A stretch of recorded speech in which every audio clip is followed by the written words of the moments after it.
এদিকে আসেন। আপনি একটু বলেন যে আপনি কলকাতা থেকে, ত্রিপুরা থেকে কি করে আসলেন পুনাতে, বলেন আমার ফ্রেন্ড লোকেদের। প্লেনে এসেছি কলকাতা, ত্রিপুরা থেকে পুনে আসলাম। কি কারণে এসেছেন সেটা বলেন। আমার হাজবেন্ডকে চিকিৎসার জন্য আসলাম। জোরে জোরে বলেন। হাজবেন্ডকে চিকিৎসার জন্য আসলাম, চিকিৎসা করে নিলাম। এখন সুস্থ হয়ে গেছে উনি।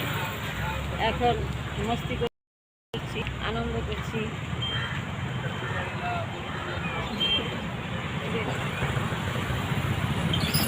এই হলো আমার সাহেলির কাহিনী। ওনার হাজব্যান্ডকে চিকিৎসা করবার জন্য এখানে এসেছিল, এখন ভালো হয়ে গেছে। এখন ত্রিপুরায় চলে গেছে তার ছেলে বউয়ের সাথে, আর এখন আমার সাহেলি আমার সাথে এনজয় করছে। আমরা অনেক আনন্দ করলাম আজকে।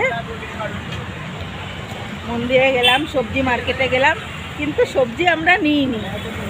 আমাদের পছন্দ মতো সবজি নেই ওখানে। প্রচুর লতি নেই, কাঁকরোল নেই, কলমি শাক নেই।